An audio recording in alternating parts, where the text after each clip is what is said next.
What's up, friends? It's Haley, aka Bird, and Randy, and you're tuning in to the Give 'em the Bird podcast. This podcast is all about challenging what it means to be healthy and fit.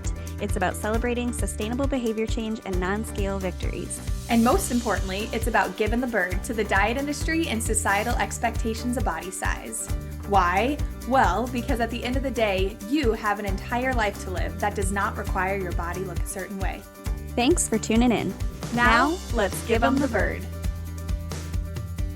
Hello, everyone, and welcome back to another episode of Give 'em the Bird podcast. Today, Randy and I are kicking off our first guest episode of season 3 with Danielle Bublitz, who you might know on Instagram or TikTok if you're like Randy and I as Food Freedom Diabetes. I already said we talk in handles to each other when we're talking about guests.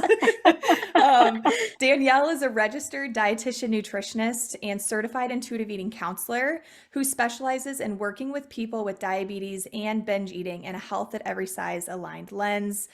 This conversation is one that Randy and I think I can speak for both of us. We're pretty pumped about it because we're very interested in how do you intuitively eat with chronic conditions, or how can intuitive eating help you manage chronic conditions, and especially diabetes, because food, right? Like we always talk about like food and blood sugar and all of this. So we're pumped to be here. We've already loved chatting with you for the last 10 minutes, and welcome Danielle to Give 'em the Bird.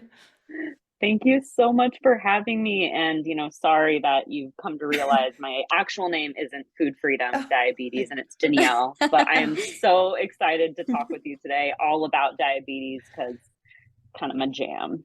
Yeah, it is your jam. And we are like pumped to just take all of your knowledge and absorb it. It's something we need to know more about. So, okay. Yeah, let's do it. I'm curious.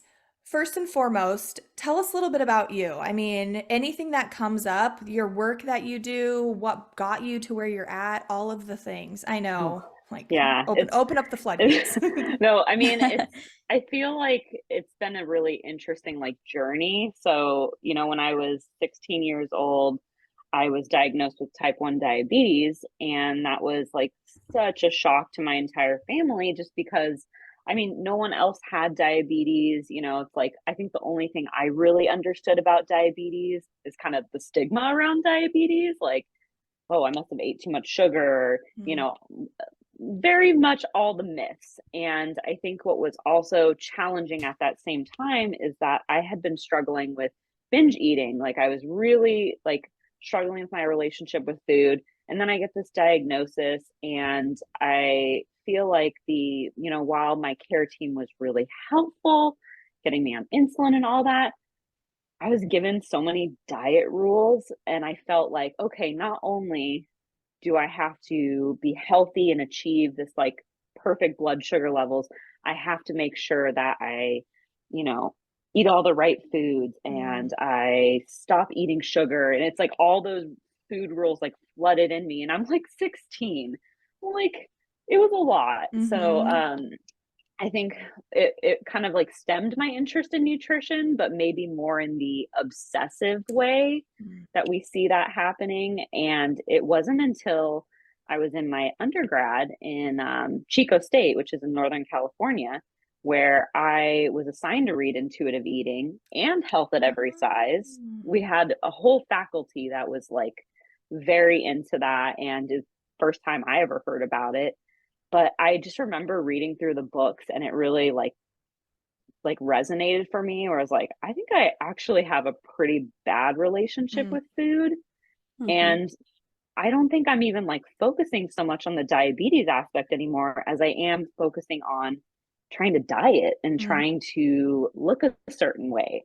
So it's it wasn't the things I was doing that I thought was going to achieve health was making me feel worse. My blood sugars were all over the place, body image, all that. So, I think reading those books was really helpful to kind of plant the seeds.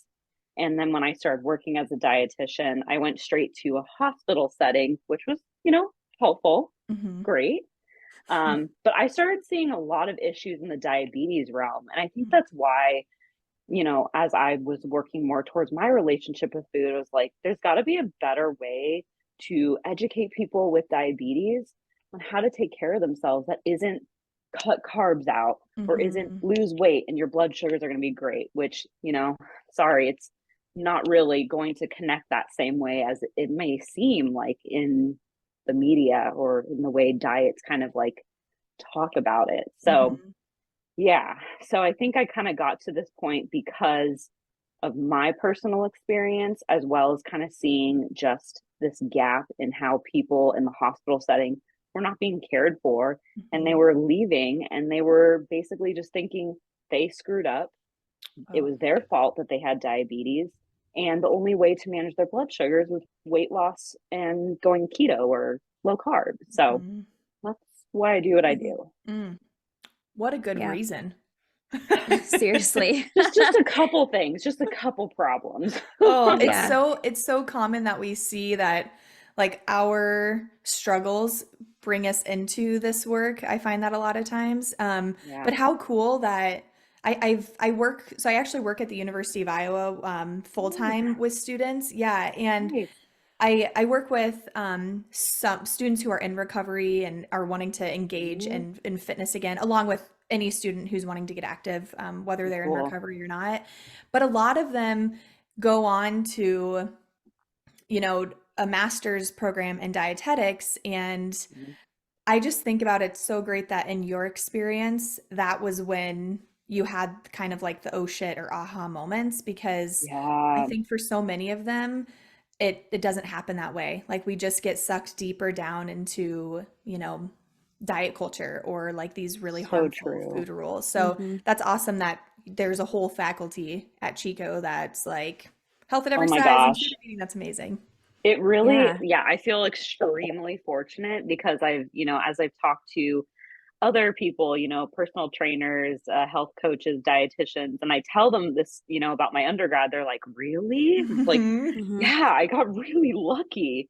I mean, I'm not saying that like there weren't some issues with some of the things that we learned because I do think a lot of the medical nutrition therapy is very here's the handout, give Mhm. it to the person, but it's like I think that piece of intuitive eating and actually working on your relationship with food was so eye-opening to me because I had never talked to anyone about like food in that way. I had Wow. only been given rules. So yeah, it's Mhm. pretty Hmm. cool.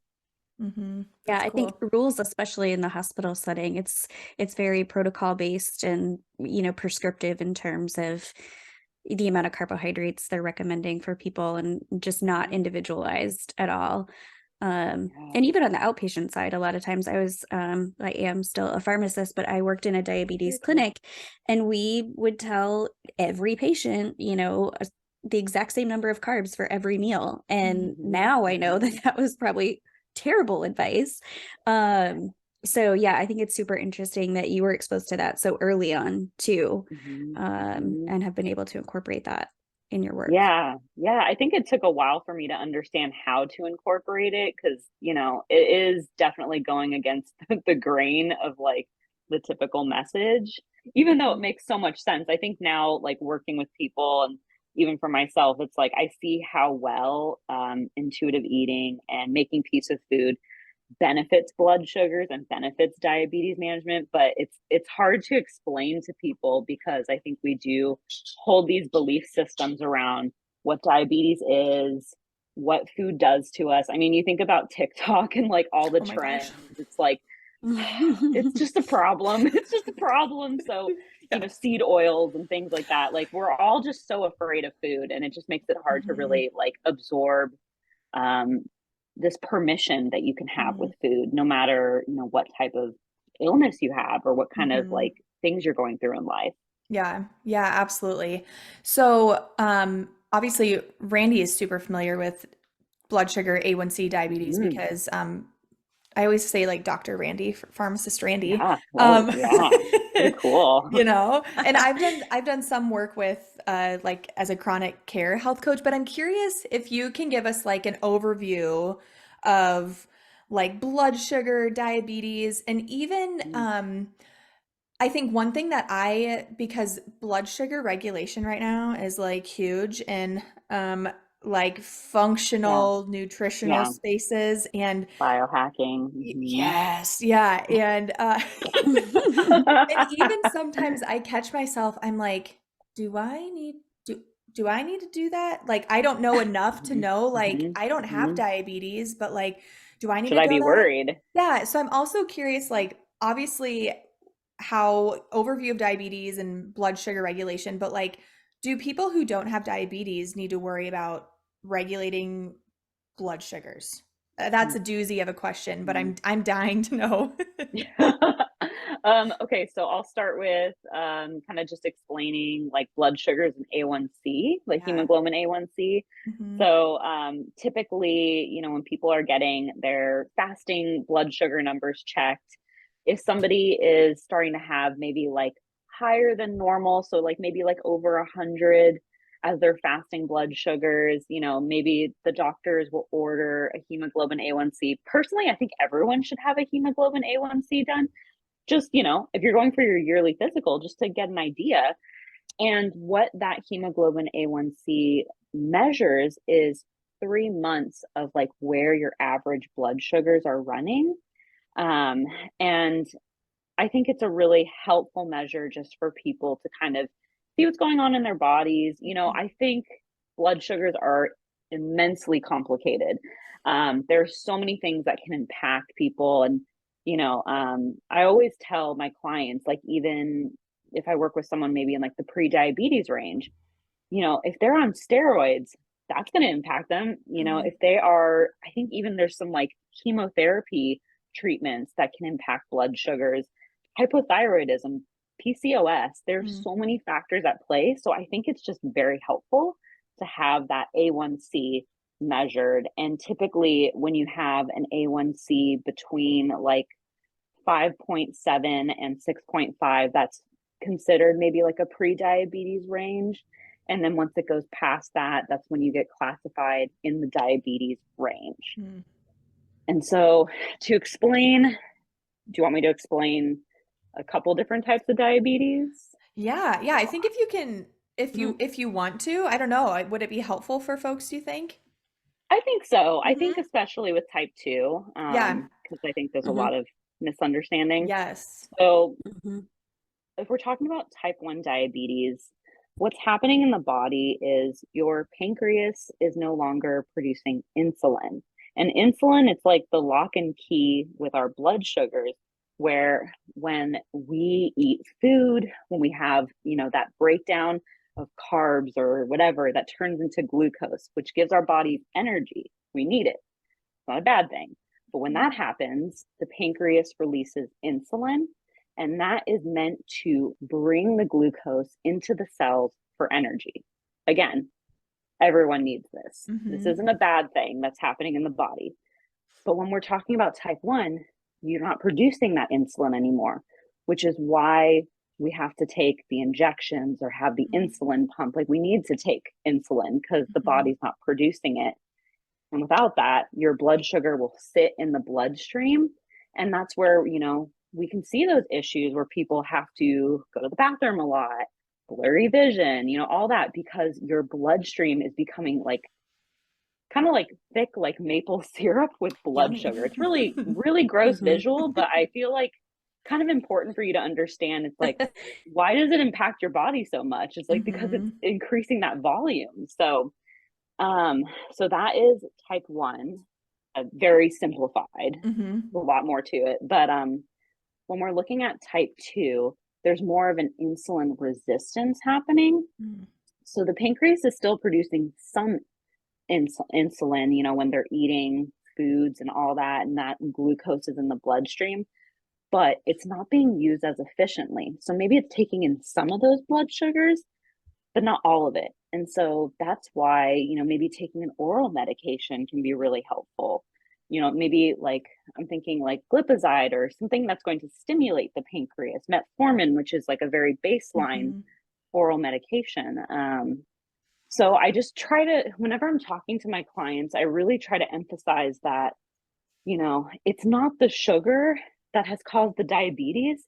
It is the physiological Mm. process happening in the body where, it could have been impacted by many factors. And by the way, we don't have a specific cause known for diabetes. It's usually lots of different factors at play. So when I talk to people and they're like, I know I should have ate better, it's like, well, if your pancreas is not releasing the insulin efficiently, or if you're not, releasing any insulin, Right. it's more that process that we have to work on. Like that is going to help you feel better. So that's kind of in a nutshell, very simplified, type 1 and type 2. I do want to say there's lots of other types of diabetes that people don't know about. So it's a big topic. Does that make sense? Is there anything I can explain more about that? I think that was one of the best explanations I've received that I can actually understand. Even though I've read about diabetes, like, The maple syrup, right? Yeah, you had me at maple syrup. That was the key. But I feel like that being able to distinguish the two together, and I love what you said about like, it's not necessarily the blood sugars that's the problem. It's like the pancreas or the, whatever it is. So I like that emphasis, because I think so often it's like you said, oh, it's my fault because I ate all these sugary foods. It's like, well, it's actually potentially, your pancreas's fault, and we're going to work on that together. So yeah, I like not that. to blame the pancreas, but there's some stuff going on. So yeah. So I think that's a really important emphasis I do try to make, because I see it a lot with like my type 2 clients. They so much guilt, so much shame, they feel like, again, it's like, what diet do I have to do to, get rid of diabetes? And it's like, that's another thing is there's always talk on Instagram and TikTok about like reversing diabetes. And I hate to like burst a bubble, but we cannot reverse diabetes, even type 2. There is potential to go into remission where your blood sugars will go into, like pre-diabetes, go back to this like stable range, so to speak.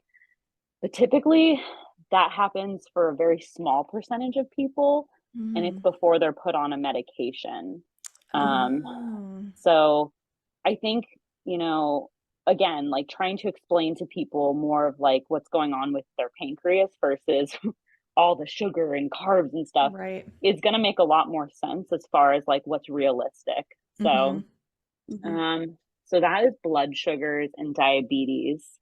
To jump to your question about should we all be checking our blood sugars and get continuous glucose monitors? Oh my gosh.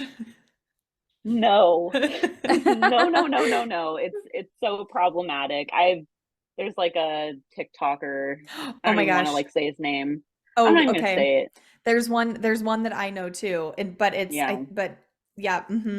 I'm not aware of this. What are they? What's being said? Okay. All right. Or Let me break this one down. I mean, I see this with a few other accounts. Stretch out a little bit here. Settle in. Have I duetted him a few times? Yes. So basically he will grab a food like goldfish. Mind you, he has like his young daughter in the like video, which also red flag. Like, what are you doing? So goldfish or soda, and he has a CGM and he drinks or eats the food, and then he shows you what happens to his blood sugars. Okay. So and he's not diabetic. He's not diabetic. He is, I think he's like a fitness coach. Okay. Which, you can be a really great fitness coach and not cause harm. So and not practice outside of your scope. Like yes. So here's the thing. So somebody that does not have diabetes, does not have pre-diabetes, or maybe like an insulin resistance, like with polycystic ovarian syndrome, whatever, if you're just someone that's doing this for a weight loss purpose or biohacking, whatever that might be, the thing is that everybody's bodies, when you eat food, the blood sugar is going to rise. Everyone. Doesn't matter like it's who supposed you are, to. what it's supposed to. Exactly. Right. It is absolutely supposed to go up because that is providing you with energy. That is your body getting the energy that it needs. So when people start looking at what's going on right after they eat, I think in general with anyone, like when I talk about diabetes, we don't want to be checking our post meal till about 2 hours later, because Hmm. that's where we see, is the medication working? Mm, Did we give ourselves enough insulin? If we check Hmm. midway, our bodies are just breaking down the carbohydrates and the proteins and the fats. It's like mm, you're not even giving yourself mentally like a shot to be calm. You're just Hmm. putting yourself in a panic mode when your body is in the process of getting that energy and doing its thing. So for someone without diabetes, looking at those numbers, I don't see how that's going to benefit you, um, unless you were starting to see like, okay, I'm noticing that 2 hours after my meal, my blood sugar is like 180 or 200. It's like, that's might not be good and I'm not feeling well. It's like those would be good indicators to have it. mhm, But for weight loss and just to kind of have this like, I can't believe my blood sugars went up in the first 30 mhm. minutes. It's like, well, yeah, because that's Okay. what Hmm. bodies do. So, Mm. That's so interesting. The one like in or person that I'm thinking of, she oh, yeah. I know what you're talking about. Oh. You can Uh, say it. You can totally say it. We can say it. yeah, We I can think be it's unfiltered. glucose goddess. Hmm. Glucose goddess, yeah. Hmm. Is that okay? I didn't know if you were frozen there or Hmm. so I heard her on the oh shoot, Diet Starts Tomorrow podcast, the Betches podcast. It's a Oh, yeah, it's yeah. they've changed co-host and I haven't listened to it since, but it used to be with like Hmm. Eileen and Sammy and I don't know, I just liked them and Hmm. Eileen was really Yeah. great about like having people on that had these big claims, but as like somebody who has had a bad relationship with food and Hmm. practices intuitive eating and works with an intuitive eating counselor, like Yeah. I Yeah. would be like, damn, Eileen, you're a bad bitch. You're kind of pushing back. Like, I love it. But anywho, so she had her on this episode, on an episode, and I was so intrigued about it because, first of all, my first thought was like, you don't have diabetes. And do you know how expensive diabetes management, like, Hmm. equipment already is? Shame on Oh you. yeah. Oh Sorry, but yeah. personal opinion. Um, Yeah. yeah, I was just like, Pretty "Oh, that feels expensive. so icky." But Hmm. I was really intrigued and I think that so she'll post like the graphs of her blood sugars and I think it's actually like 30 minutes after she eats potentially. So when Hmm. you said Hmm. that, I was like, Hmm. "Oh, it's no wonder there's a spike." And so she'll Hmm. compare like, a food that is higher in sugar or carbohydrates to one that's not and then see how the spike is smaller. Um, Hmm. and one thing that I think she said in the podcast was like she noticed like her energy levels and her mental health and all of this stuff Hmm. changed. And again, I feel like could it have been some other things or maybe Yeah. that did have something to do with it, but like that doesn't mean that everybody has to, function this way Hmm. in their life. So yeah, Oh yeah. this is very interesting for me to hear that like that yeah, right afterwards it's supposed to spike. It's okay if Yeah. it spikes. Hmm. Does it matter like how high the spike is? You know what I'm saying? Does it I think really? so. I'm just thinking like maybe for like someone like her, like because I know I've seen those types of graphs where it's like plus 40 points or Yeah. whatever. Um, I think it just kind of depends on the type of carb that she's eating, because there's different Mhm. types of carbohydrates too. Like, and she's claiming, oh, I had a very high sugary carb. Yeah. So those types of carbs are quick energy. Like I'm Mhm. thinking for someone with diabetes, if you have a low blood sugar, Yeah. you want to grab some juice. You don't want to grab like a whole grain piece of Yeah. toast. Like that's going to take Hmm. a while. You need something now. So, Mhm. I don't know that it's necessarily the points, Mhm.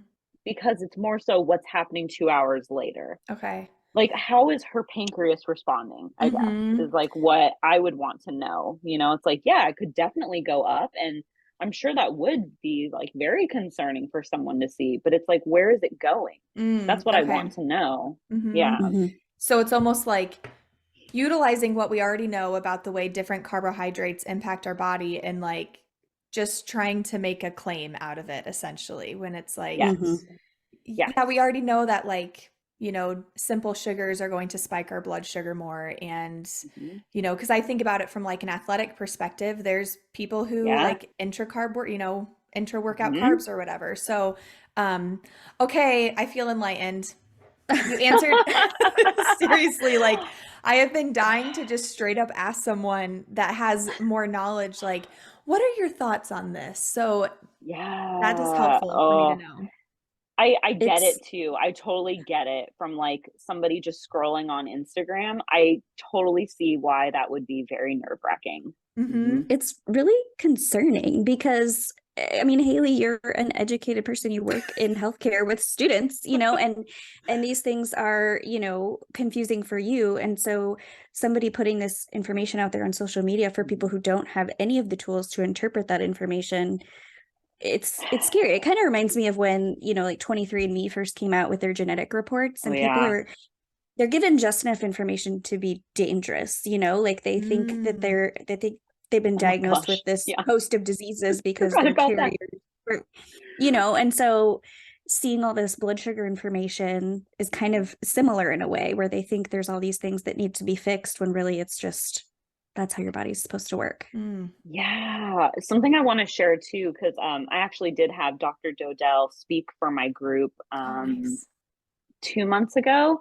And something he was even saying, okay, first of all, the access to insulin, diabetes supplies, things like that, that's a huge issue. Like people with diabetes really, it sucks. Like I can say for myself, Yeah. I can't just get like basic level health insurance. I have to get and pay for maybe like the highest amount Damn. because I need to make sure my supplies are covered.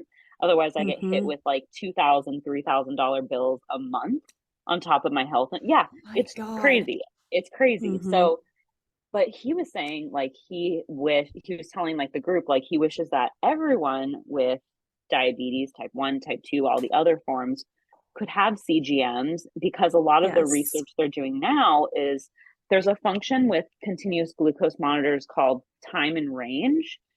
And Mm-hmm. what research has shown is having a time and range blood sugar wise greater than 70% is helpful for reducing some of those like complications later Mm. on. And he thinks that, from what he was saying, was like that could be a better indicator over hemoglobin A1C because again, it's Oh. giving this more of like snapshot in time.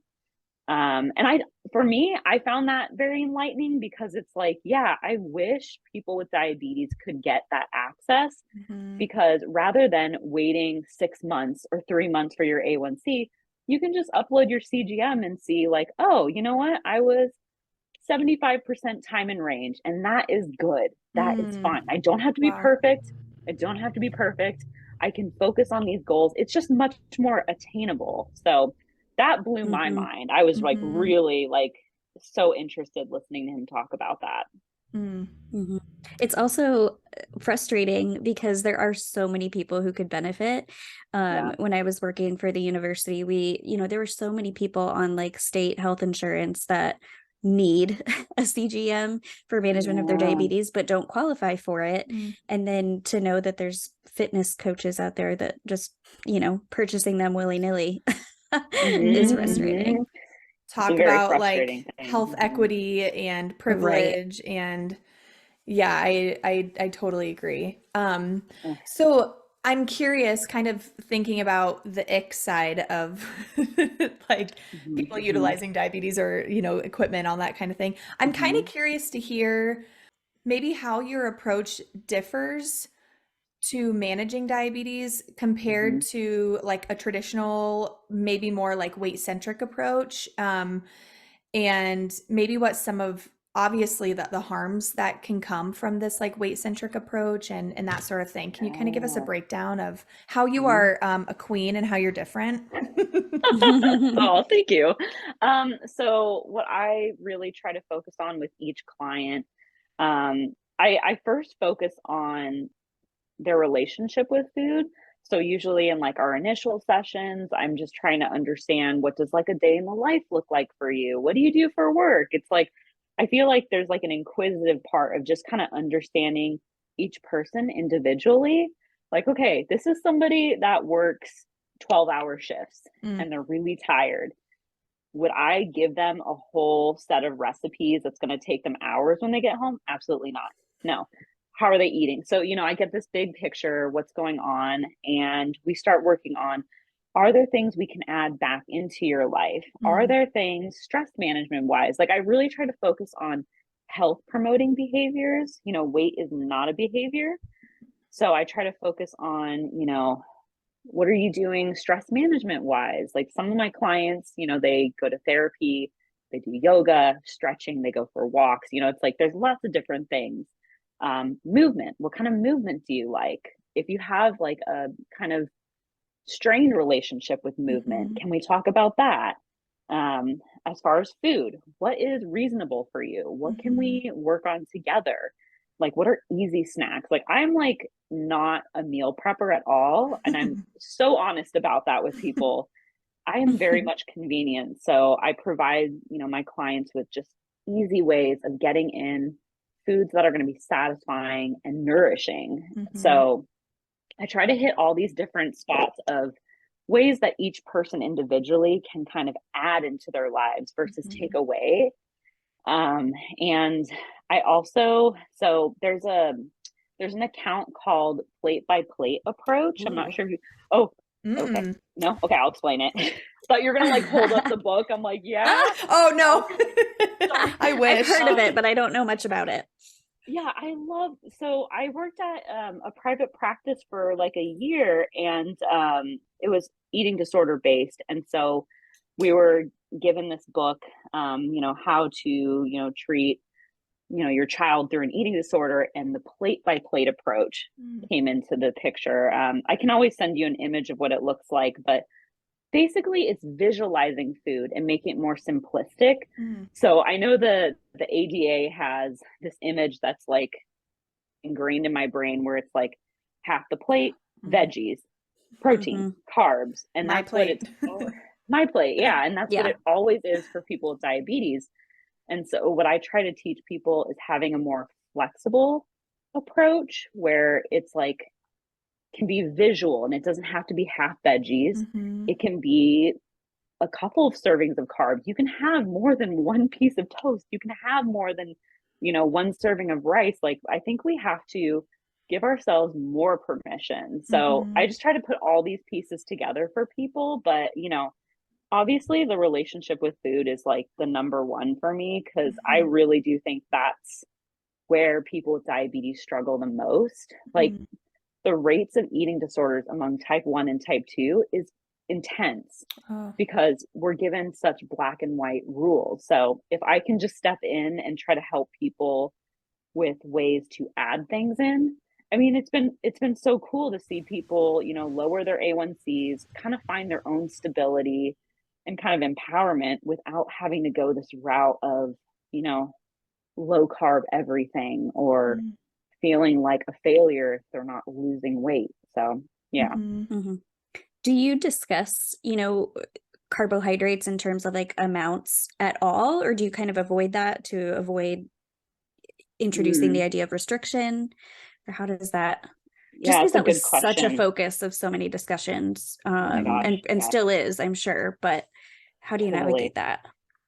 Yeah, it really is going to depend on the client, because I do see people that are straight out of eating disorder recovery, and I don't tend to give exact amounts. I will tell people that the minimum recommended daily allowance of carbs is 130 grams a day, which is like equivalent to 7 slices of bread, to try to get them out of the mindset that they need less.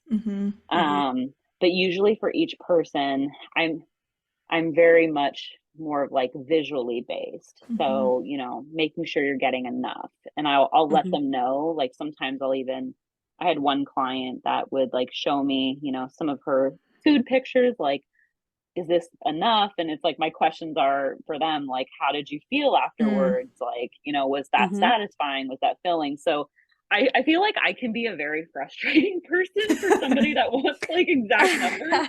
There's like, okay, and I'm like, and that's nice. So I guess to answer your question, yes and no, and it very much depends on where the person is at. If they are somebody that's in eating disorder recovery, I would not say it at all. Mhm. At Mhm. all. So Yeah. Yeah. I can relate to that a lot with fitness even. When I create like a workout or like a strength program, I always give students like a range of how many mhm. reps and how many Yes. sets. And a lot of them will be like, okay, what weight do I need to start out at? And how often should I progress my Mhm. weight? And it's like, there are some guidelines, but it's like, they're not Mhm. for college student specific or like a fourth year PhD student who is, also has two kids and whose husband is Yes. an international, scholar who he's not getting paid and you're not sleeping. Like Yeah. all of Mhm. these things make a difference. And so I can totally relate to the like, there are numbers, but like It I depends. yeah, it depends. I know. And I get so many students who, again, just from the fitness standpoint, and I'm sure I work closely with a dietitian. We talk about it all the time. Like sometimes students will leave like, yeah, I don't think they're gonna come back to meet with me because like I didn't give them an exact, this is exactly what you need to do. And she doesn't do that Mhm. either, Like Mhm. I just met Mhm. with a student the other day who was like, yeah, I met with a dietitian, but she didn't give me a meal plan. And I was like, nope, she didn't. Yeah. Like, that's not really Yeah. Yeah. what she does, like, Yeah. that sort of thing. Oh So, yeah. and Oh Well, I think yeah. that's kind of foreign in healthcare, Mhm. to get Mhm. an individualized plan, for lack of a better word, but Right. individualized care that's not coming, straight out of a book with numbers and Totally. a checklist. Totally. So, Totally. And I think there's like definitely places where certain amounts can be helpful. Like I'm Mhm. thinking of maybe somebody that has like a chronic kidney disease states like, okay, well, sure. yeah, definitely, I can help you. And I would go straight back to visuals, but just I like that the Mhm. ranges. I think it's more so providing that flexibility because if you don't provide that flexibility, it just becomes another food rule for them. It Yep. really does. Like, Mhm. oh shoot, I had more than this amount of carbs at breakfast, so I'm messed up. And it's like, Mhm. no, you had this amount of carbs and you're moving on to your next meal, Like Mhm. it's not Mhm. going to dictate anything. It's just this is what happened during the first part of your day. So, yeah, Mhm. it is very foreign. I agree. And you know, I think that's where the diabetes realm is very challenging because I do think that we get stuck in numbers. We get stuck with the A1C, blood sugars. For somebody that's struggling with an eating disorder or disordered eating patterns, diabetes is a bitch, honestly. Right. It's just really Mhm. like I've heard people that have told me like they just got out of eating disorder treatment and then they get diagnosed with diabetes. And it's just like, Mm. Mm. what do I do? So, Right. yeah. This was a question that Randy you had brought up, and I thought it was a really cool question of what do you think in all of your work would you say is the most surprising or maybe misunderstood thing about having diabetes? Such good questions. I was very excited. I was like, That woo, was so all much to Randy. say. Randy coming in hot with the questions. Yes. Yeah, I think honestly, one of the most surprising things is that diabetes really does come in all sizes. Mm, There is, when we're thinking about type 2, I think a lot of times people assume if you're in a larger body, you're going to have diabetes. And that's not true at mm, all. There are many people in, small sized bodies that get diabetes. And there are many people in, mid-sized body, it's like it can go across the spectrum. So I think again, diabetes has been lumped in with a lot of like fat phobic beliefs. mhm, And I'm trying to remember, I remember like watching a video from like a doctor and they were even talking about like how a lot of times maybe somebody in a smaller size body that's coming in with symptoms of maybe like higher blood sugars, we'll talk about it and the doctors will say, oh, well, you look fine. And then they go home. And then this can lead to that diabetic ketoacidosis where it's not mhm, getting treated. Mhm. So I feel like it's such an interesting situation where, again, we can't correlate body size with diabetes because, again, it's not caused by one factor alone. I think a lot of the research now that's coming out, even within the past year, is talking about trauma Mm. trauma, food Oh, interesting. insecurity. Mm-hmm. Yeah. Those ACE scores. So for like Yeah. children, yeah, there's just so many things. Mm. So that was probably one of the most surprising things that I learned, as I was kind of working with different people and realizing, how weight centric diabetes care is. Mm-hmm. Mm-hmm. Yeah. It's been a while since I've read about this or talked with anybody about it, but I remember chatting with one of my physicians a couple years ago, and we were just talking about how, um, you know, being overweight or obese doesn't cause diabetes. We know that. We know they're associated, but what that association is, we Mm-hmm. don't know. And it may even be kind of a chicken or the egg situation. Yep. Does the Yeah. diabetes cause weight gain, or does the weight gain cause diabetes? We honestly don't know. Mm. Yeah. And that was kind of eye-opening for me to think about it in that way. Mm. Yes. I'll share with you guys after through email.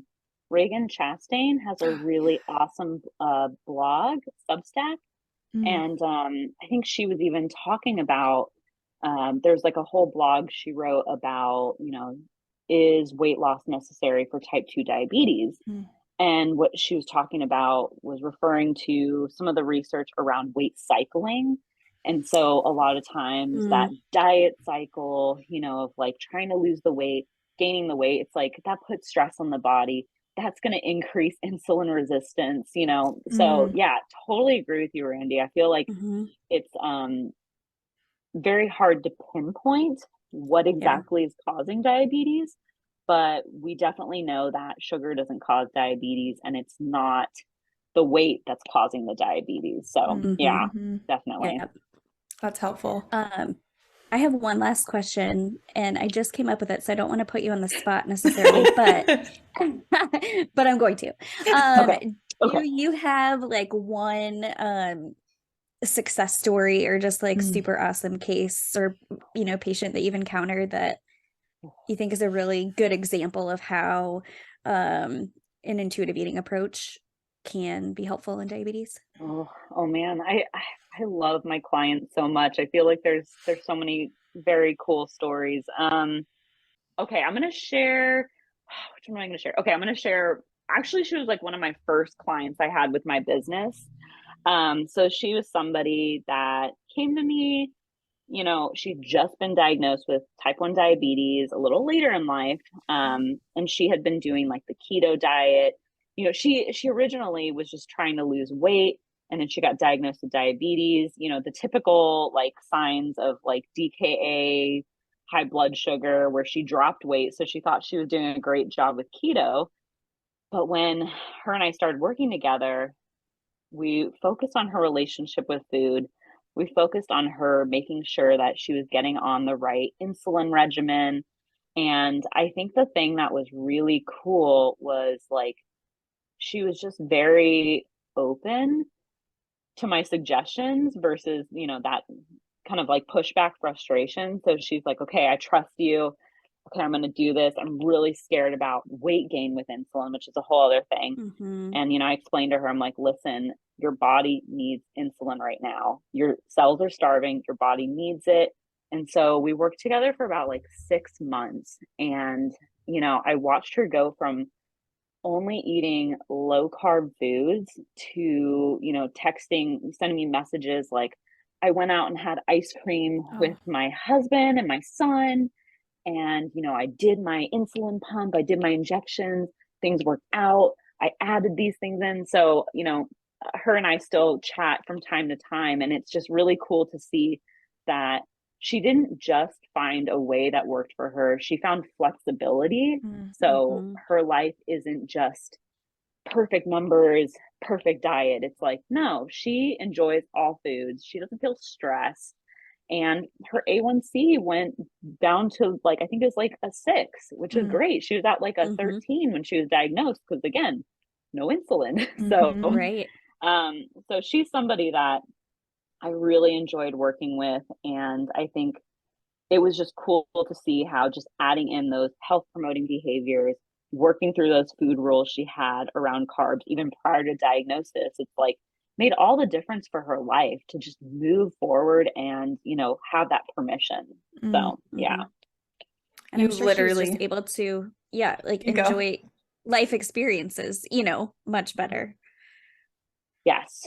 Yes. Mm-hmm. Mental health wise, and, she sent me a couple messages after because, I was pretty nervous. I was so nervous starting my own business. I'm like, are people really going to want to work on intuitive eating and blood sugars and listen to Mm. me not give them exact, measurements? And it's like, actually, there's a lot of people in the diabetes realm that suffer with their relationship with food and are exhausted. So, yeah. Mm-hmm. Yeah, it's I was gonna say you really like live up to your Instagram name, Food Freedom Diabetes. Like I feel like Hmm. that's exactly it. And we think a lot of times about, for folks who maybe don't have diabetes, it's like, oh, she was able to eat ice cream, like cool. But I can imagine for somebody that has been told, potentially these are the foods that you're going to have to avoid. You're always going to have to get the halo top, or you're always, all of these things. Yeah. It's Hmm. like, I mean, how cool is it to just be able to go out and get ice cream? You know what I mean? Like Yeah. things that Oh, yeah. we don't even think about, and that really is the freedom. And I think, Mhm. one thing that I think I shared it. It was on our first episode that dropped this week. Um, but that was one thing even Randy talked about. Like obviously, Randy, you don't have diabetes, but just like how freeing it was to be able to move away from the food obsession. Yeah. And I can totally relate to that. And then I just think about having a chronic disease on top of it, or a chronic illness, and being told, or at least like in society's eyes, thinking like that's never going to be possible for me. And then I come and I Mhm. work with you and it's like, yes, it's possible. I mean, Mhm. I just Mhm. feel like what a relief, and how intense that freedom must feel to know that it's possible. So it's so cool that you offer that, and you do that with Yeah. people. Thank you Mhm. so much. I mean, I really do find it like so rewarding, to be able, because I think about, uh the pipeline of having issues with binging, getting diagnosed with diabetes, feeling like it was my fault, super strict food rules, Mm. to then learning about intuitive eating. It's like I feel like there was a lot of time in between that I really didn't know how to take care of myself because I honestly just assumed it wasn't possible. Like Mm. I can't do both. I can't eat things or live the life I want to live and manage my diabetes perfectly. It just Wow. didn't feel like possible because it was so, again, I just wasn't informed. I didn't Mhm. understand all the nuances. And so I think that's why I feel so passionate about trying to just like express and explain that to people so that they can move forward in their lives and not have that be like where they get stuck, because I felt Mhm. stuck there for a very long time. And I know Mhm. tons of others that, have had similar struggles. Mhm. So, yeah. Yeah. Well, before we let you go, tell us and tell listeners, more importantly, where can they find you to continue learning from you? Yeah, so I'm mostly on Instagram at Food Freedom Diabetes. I'm on TikTok occasionally when I decide to make a video. That's also Food Freedom Diabetes. I think I wanted to get into the dancing thing, and I don't have the same courage as Dr. Jodell, so I just don't do it. Me But neither. you can find me on both. Yeah, you can find me on both of those platforms. Yeah, and you can email me foodfreedomdiabetes@gmail.com. Everything's Food Freedom Diabetes. Keep it simple. Makes it so easy. That's Yeah. why, Yeah. I mean, after today, I'll refer to you as Danielle, but like that's why I was always just like, Randy, guess who's coming on? Food Oh Freedom my Diabetes. god. I knew exactly who she was talking She about. did. I was really excited when you guys messaged me because I definitely have been following for a while. I was like, oh my What? god, yeah, I want to go on. That's Yeah. amazing. Wow, Yeah. my head is just like Are growing you 5 sweating? sizes. She's Wow. That was blushing over there. oh, girls. Well, thank you so much. This was so insightful. Amazing to connect with you. I mean, obviously, we love Likewise. what you do online, but getting to chat with you and just get to know you as a person makes us love you even more, and want to continue sharing what you do and the information that you provide, both for folks who are managing and working through diabetes, working with diabetes, I should say, but also Mhm. for everybody else because of all of the myths and stigmas that are out there. So thank you again for your time.